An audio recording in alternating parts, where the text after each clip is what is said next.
기독교 강요 3권 제25장 최후의 부활. 첫 번째, 우리의 소망을 그리스도의 은혜로 말미암은 최후의 부활에 둠.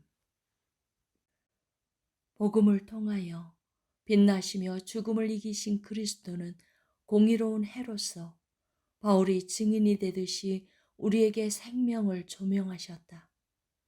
그리하여 우리는 믿음으로써 사망에서 생명으로 옮겨졌느니라라는 말씀과 이제부터 외인도 아니요 나그네도 아니요 오직 성도들과 동일한 시민이요 하나님의 권속이라라는 말씀이 우리를 지칭한다는 사실을 받아들이게 하셨다.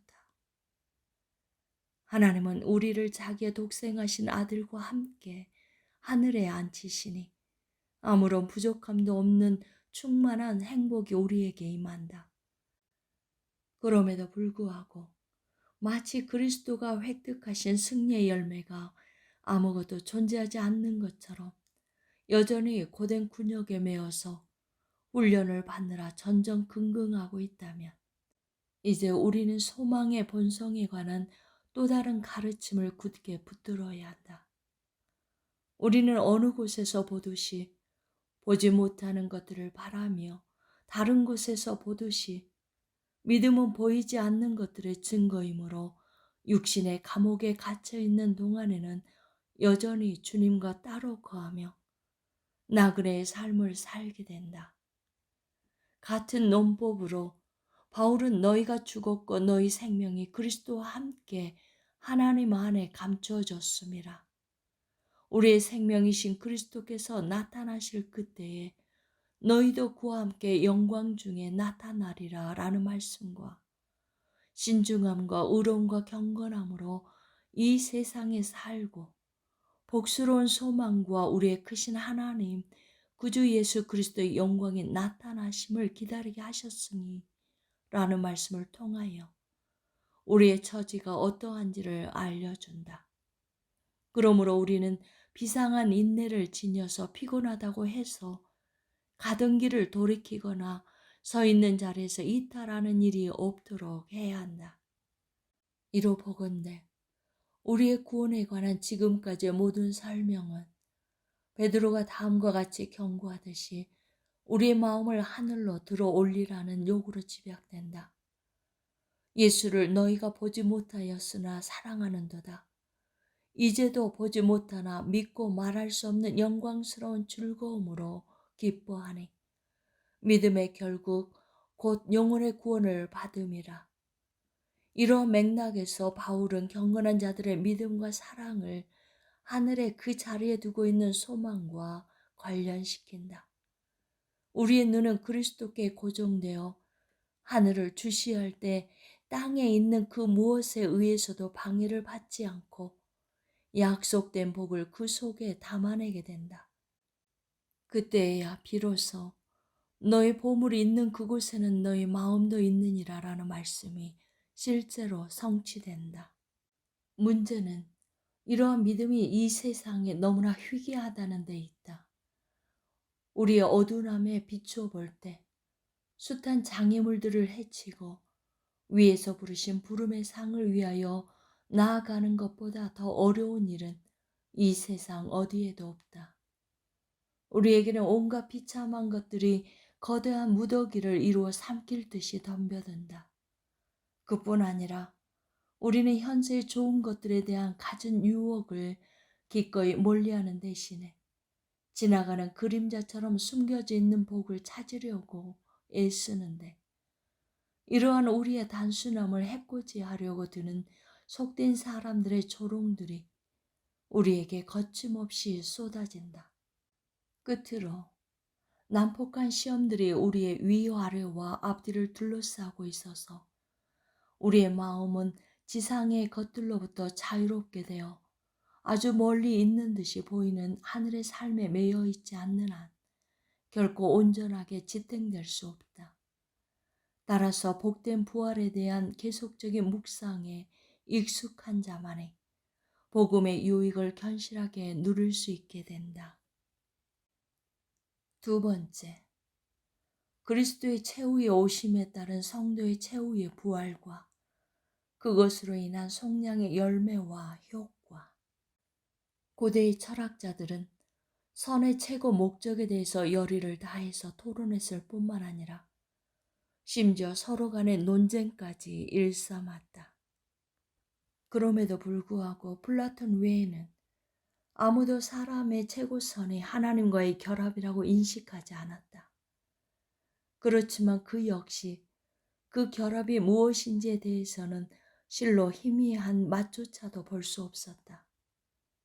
그는 그 결합의 거룩한 고리에 대해서는 아무것도 배운 적이 없었기 때문에 놀랄 일이 아니다. 우리에게는 유일하고 완전한 행복이 이 지상의 나그네 삶 동안에도 알려졌다. 그러나 이 행복은 하나님과의 결합을 갈망하도록 날마다 우리 마음에 더 심하게 불타오른다. 이는 우리가 그 완전한 열매에 만족할 때까지 줄곧 계속된다. 그렇기 때문에 나는 오직 자기의 마음을 들어올려 부활을 바라보는 자들만이 그리스도가 베푸시는 은총들로부터 비롯되는 열매를 얻을 수 있다고 말했던 것이다. 같은 맥락에서 바울은 이러한 목표를 신자들에게 각인시킨 후 자기는 줄곧 모든 것을 잊어버리고 그것에 도달하기까지 애쓴다고 말한다.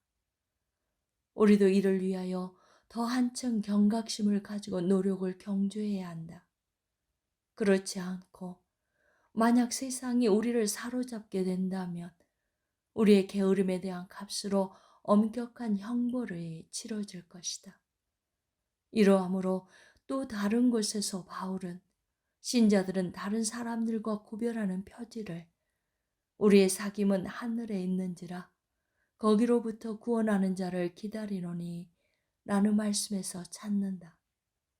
그리고 바울은 신자들이 이 경주에서 용기를 잃어버리지 않게 하려고 모든 피조물을 그들과 결합시켜 동료가 되게 한다. 우리가 보듯이 흉측한 폐허가 드러나지 않는 것이 없으므로 하늘과 땅에 있는 모든 피조물이 갱신을 고대하며 애쓰고 있다.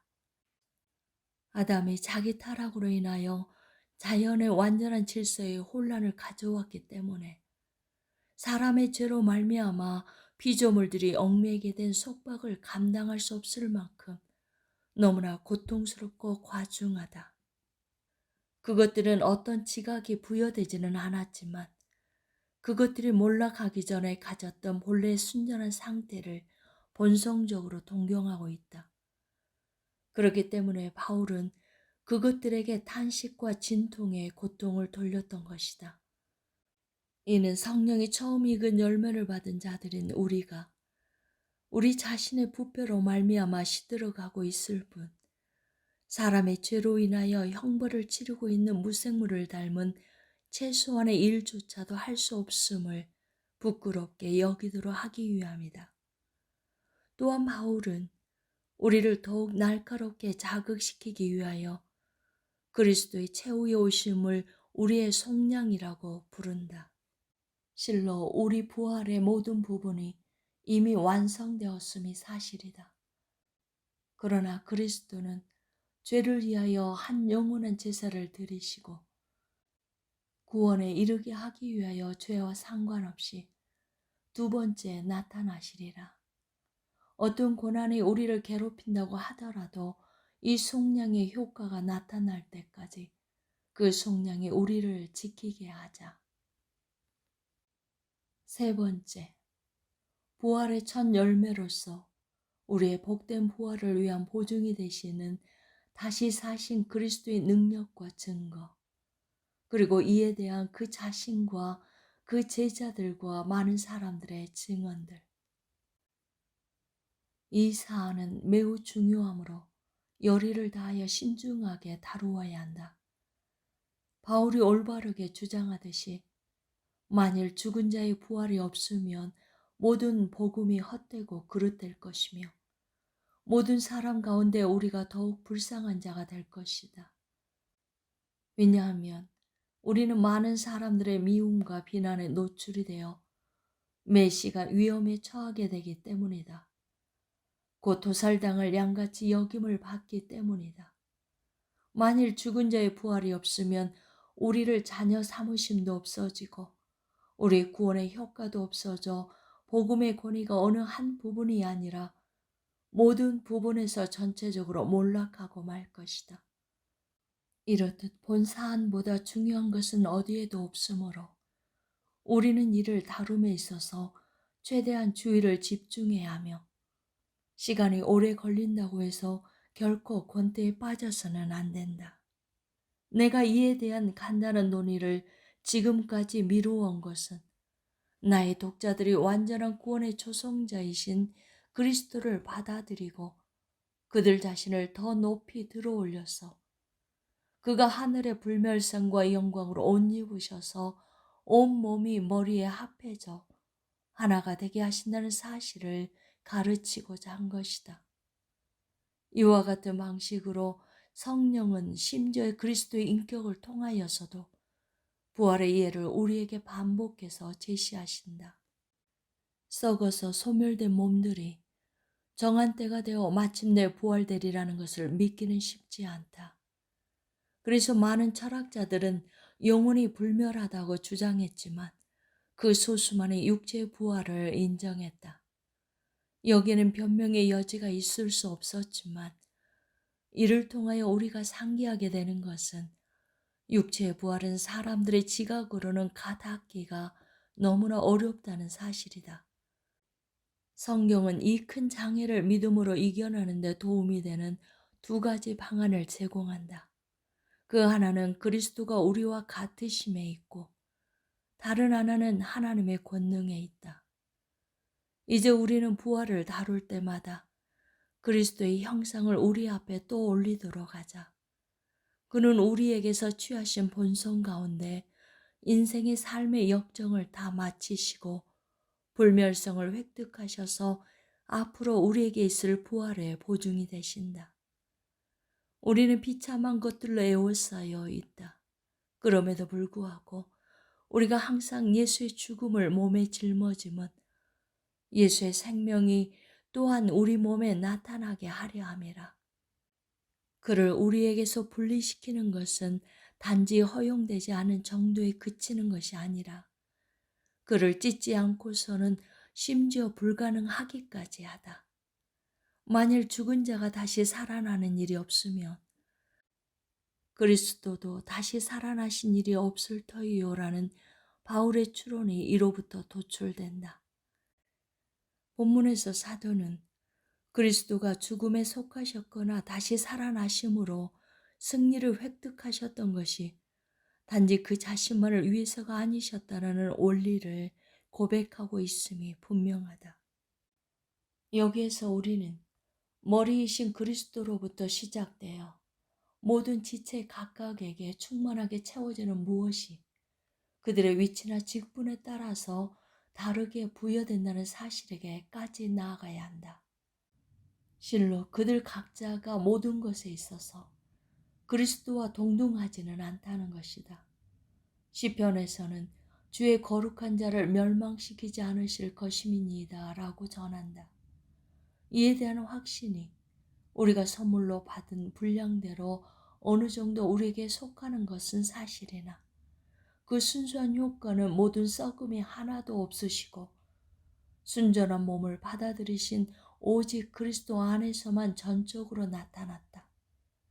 그런데 복된 부활을 통하여 이루어지는 그리스도와 우리의 연합체가 모호하게 다루어지거나 이러한 보증에 대한 불만이 생기는 일이 없게 하려고 바울은 그리스도가 하늘에 앉아 계시고 마지막 날의 심판자로 오셔서 우리의 낮고 비천한 몸을 자기의 영광의 몸으로 변하게 하실 것이라고 분명하게 단언한다.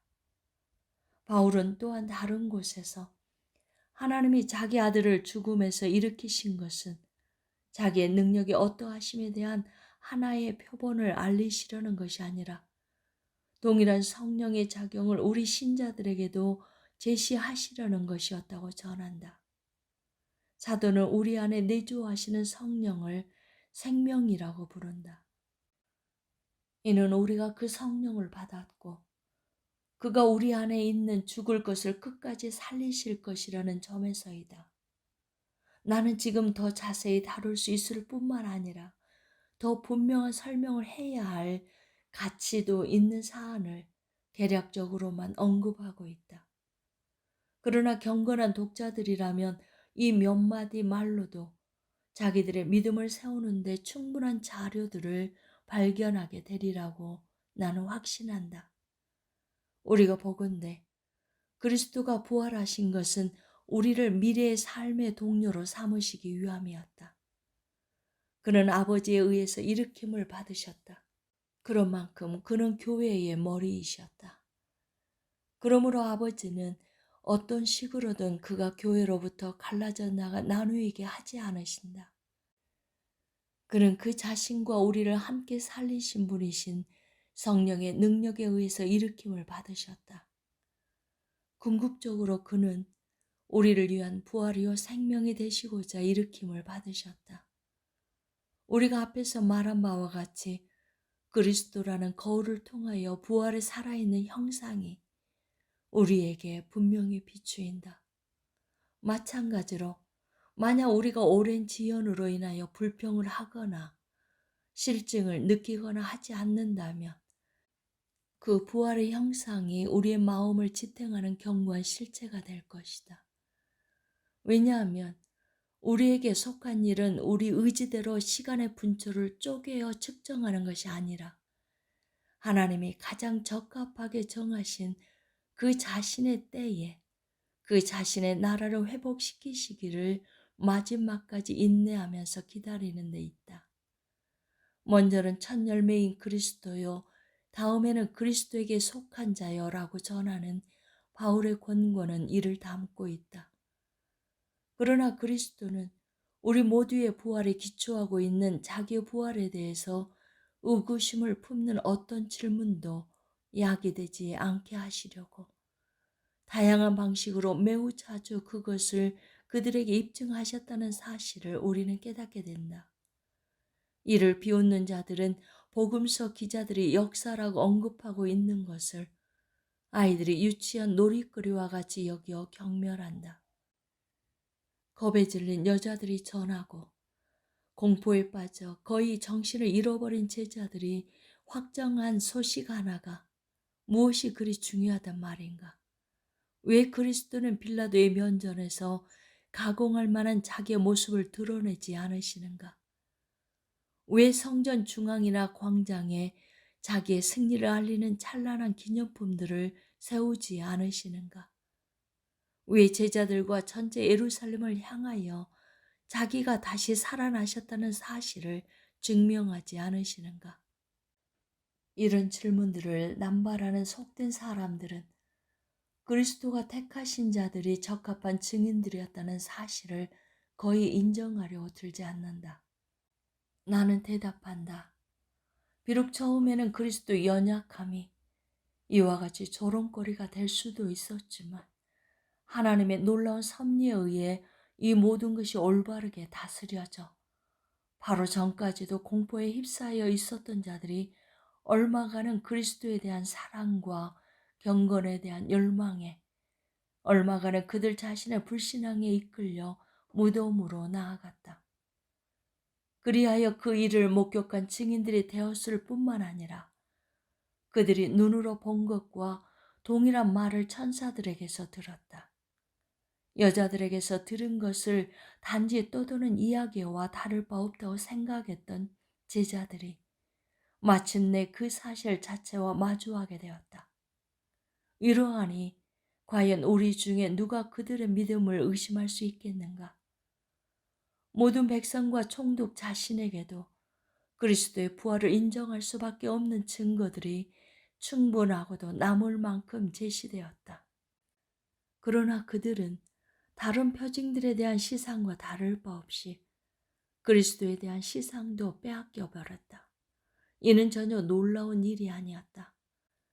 무덤은 임봉되고 경비병이 그곳을 파수하고 있다. 그러나 사흘째 되던 날 그 몸을 찾을 수 없게 된다. 그의 제자들이 그 몸을 훔쳐갔다고 뇌물을 받은 군인들이 소문을 퍼뜨린다. 마치 그 제자들이 군대를 압도할 수 있었다거나 무기로 무장을 할 수 있었다거나 감히 그런 행위를 저지를 수 있을 만큼 충분한 경험을 가지고 있었기라도 하듯이 말이다. 서로 그 군인들에게 그 제자들을 몰아낼 만한 용기가 없었다고 치더라도 그들을 추적한 후 백성의 도움을 받아 그중 몇이라도 붙잡을 수 있지 않았겠는가. 진정 빌라도는 자기의 반지로 그리스도의 부활을 인침으로 확정했다. 무덤을 지키며 서 있었던 경비병들은 그들의 침묵이나 거짓말로써 그 부활을 알리는 전령들이 되었다. 또 한편 천사들의 소리가 울려 퍼졌다. 그가 여기 계시지 않고 살아나셨느니라. 하늘 광채가 빛나 그들이 사람들이 아니라 천사들임을 분명히 보여주었다. 그 후에 그리스도는 여전히 남아있을지 모르는 의심을 친히 제거해 주셨다. 제자들은 그를 한 차례 이상 보았으며 심지어 그의 발과 손을 만졌다.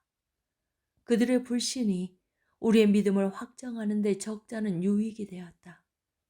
그리스도는 제자들과 함께 하나님 나라의 비밀들에 대해서 논하셨다.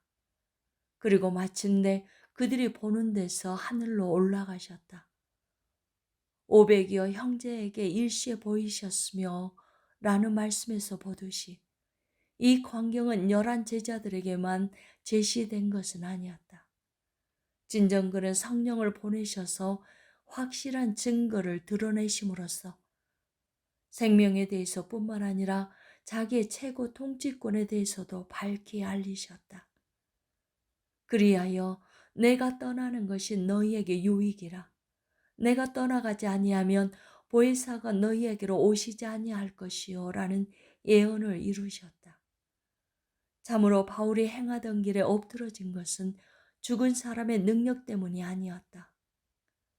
바울은 자기가 공격하고 있는 분이 최고의 권능을 행하고 계심을 느꼈다. 그리스도가 스데반에게는 다른 목적으로 나타나셔서 생명에 대한 확실성이 죽음에 대한 두려움을 이기게 하셨다. 이렇게 많고 참된 증언들이 있음에도 불구하고 주님의 부활에 대한 믿음을 조롱한다면 이는 단지 그것에 대한 회의를 품는 데 머물지 않고 심지어 사악하고 광적인 완강함을 보이는 것이 될 것이다.